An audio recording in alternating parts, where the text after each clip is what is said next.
मीना नगर में अशोक नाम का एक बालक रहता था।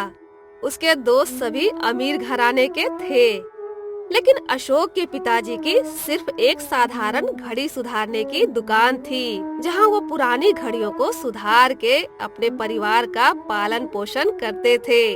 अशोक भी खाली समय में अपने पिताजी के साथ उनकी दुकान पर समय बिताता और कुछ पुरानी घड़ियों को लेकर उनसे खेलता और उन्हें सुधारने की कोशिश करता। अशोक के पिता रामलाल जब व्यस्त रहते तो अशोक के हाथों लोगों की सुधरी हुई घड़ियां उनके घर भिजवाते। एक दिन अशोक किसी ग्राहक की घड़ी उसको देने उसके घर गया। नमस्कार सेठ जी, पिताजी ने ये घड़ी भेजी है और कहा है कि आपको दे दूं।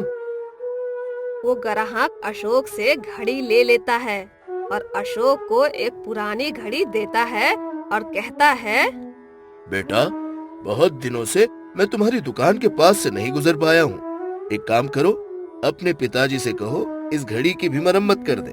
ये बहुत पुरानी घड़ी है, ये बन जाएगी तो काम आ जाएगी, और अगर ना बन पाए तो कहना इसे अपनी दुकान में ही रख दो। अशोक वो घड़ी लेकर वहाँ से चला जाता है और अपने पिताजी के पास आता है। पिताजी पिताजी, उस ग्राहक ने ये घड़ी दी है और कहा है इसकी भी मरम्मत कर दो। अगर ना बन पाए तो इसे अपने पास अपनी दुकान में ही रख दो। अरे ये क्या है? ये तो कबाड़ी के यहाँ भिजवानी चाहिए, इन्होंने हमारे यहाँ भिजवा दी। चलो लाओ देखूं तो। अरे अशोक, ये तो बहुत ही पुरानी घड़ी है, अब इसका सामान मिलना मुश्किल है। फिलहाल इसको कहीं रख दो तुम। पिताजी, अगर हम इसकी अच्छे से मरम्मत करके ग्राहक को दे तो वो बहुत खुश हो जाएंगे, और अगर ना बन पाई तो अपने ही पास रहेगी ना। रामलाल उस घड़ी को देखता है और उसको सुधारने की कोशिश करने लगता है, लेकिन वो घड़ी सुधर ही नहीं पा रही थी। बहुत देर तक रामलाल उस घड़ी के पीछे मेहनत करता रहा, पर वो घड़ी के सामने सारी मेहनत बेकार हो रही थी। अशोक बेटा, देखो ये घड़ी तो सुधरने से रही, अब इसको हम ग्राहक को वापस दे देते हैं। हाँ पिताजी, जब ये घड़ी हमसे नहीं सुधर पा रही है तो और कौन है इस गांव में जो इसे सुधार दे। बात तो सही कही तुमने। चलो ठीक है, फिर कभी कोशिश कर लेंगे इसके पीछे, है ना? हाँ पिताजी, उस ग्राहक ने कहा था कि अगर ये घड़ी सुधर जाए तो ठीक है, वरना इस घड़ी को अपनी दुकान पर ही रहने देना।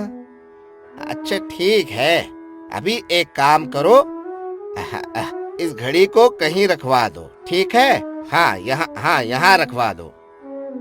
अशोक उस पुरानी घड़ी को कहीं रख देता है। दोनों दुकान बंद करके अपने घर की तरफ चले जाते हैं और रास्ते में अशोक अपने पिताजी से कहता है, पिताजी, हम ये पुरानी घड़ियां कब तक सुधारेंगे?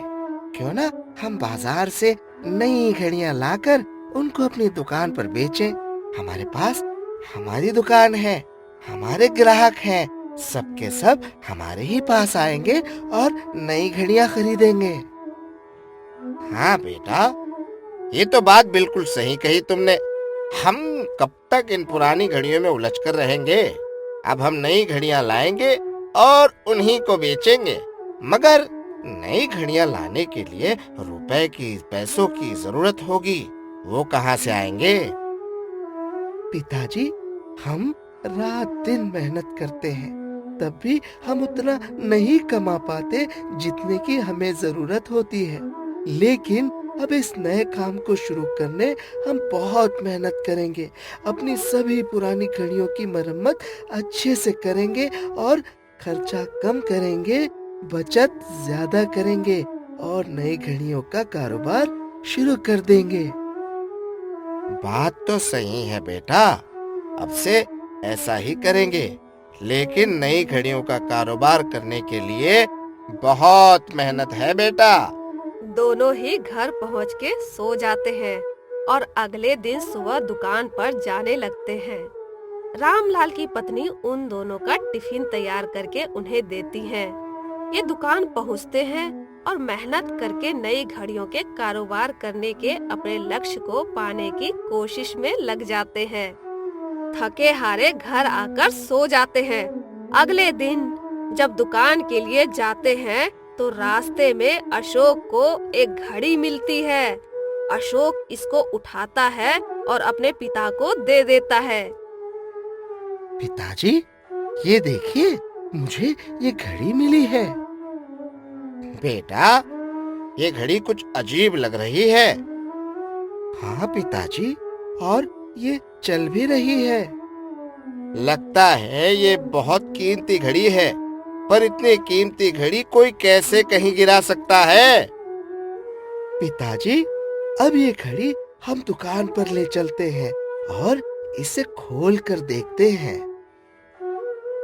नहीं बेटा, ये घड़ी पता नहीं किसकी है, हम इसे कैसे खोल सकते हैं?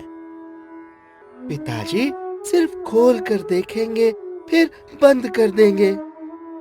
नहीं बेटा, इसको हम अपनी दुकान में रख लेते हैं। जब भी इसका मालिक मिले, उसको ये लौटा देंगे। दोनों दुकान बंद करके घर की तरफ निकल पड़ते हैं और रास्ते में उन्हें एक रोता हुआ आदमी दिखाई देता है। रामलाल उससे पूछता है, बाबा, ओ बाबा, अरे क्यों रो रहे हो आप? अरे हुआ क्या है? अब क्या बताऊं भाई साहब, मेरी एक घड़ी थी जो मेरे हाथों से गिर गई। अब पता नहीं वो कहाँ है, किसको मिली है, बहुत महंगी थी।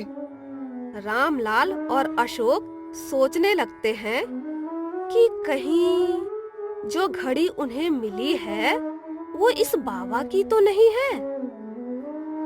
अच्छा बाबा, आपकी घड़ी कैसी है दिखने में? बेटा, बहुत महंगी है, देख लो तो दिल आ जाए। लाल रंग और सुनहरे कांटे।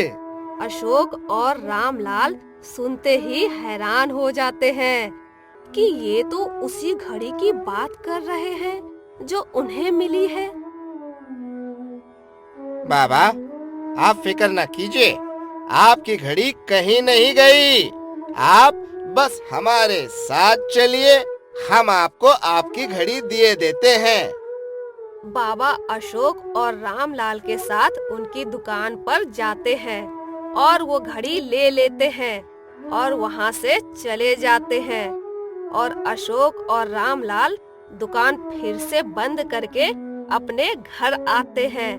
रात काफी हो गई थी, वो आकर सो जाते हैं। अगले दिन जब वो सुबह दुकान जाते हैं, जैसे ही दोनों दुकान पहुँचते हैं, क्या देखते हैं कि दुकान में चोरी हो गई है। दोनों परेशान हो जाते हैं, समझ में नहीं आता कि अब क्या किया जाए। चोर ने चोरी तो की, लेकिन वो पुरानी घड़ी वहीं छोड़ दी। बेटा अशोक, चोर सब कुछ ले गया, लेकिन ये उस ग्राहक की दी हुई पुरानी घड़ी यही छोड़ गया। अशोक, हम तो लुट गए, बर्बाद हो गए। पिताजी, हिम्मत मत हारिए, बुराई का अंत हमेशा बुरा ही होता है। जिसने भी ये गलत काम किया है वो कभी सुखी नहीं रह पाएगा। पिताजी, हम फिर से मेहनत करेंगे और फिर से अपना खुशियों का आशियाना बनाएंगे। इतना सुनकर रामलाल को हिम्मत आती है। सारी दुकान लूटी जा चुकी थी, अब सिर्फ दुकान में वो पुरानी घड़ी रह जाती है जो ग्राहक ने सुधारने के लिए दी थी। और अशोक उस पुरानी घड़ी को खोलने लगता है। जैसे ही अशोक उस घड़ी को खोलना शुरू करता है, वैसे ही वो घड़ी चलने लगती है। अशोक हैरान होकर अपने पिताजी से कहता है, पिताजी, ये देखिए, ये पुरानी घड़ी तो चल पड़ी।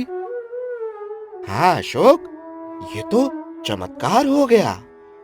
पिताजी, इस घड़ी को हम घर ले जाते हैं। इसे अच्छे से साफ करके इसको घर में ही रहने देंगे।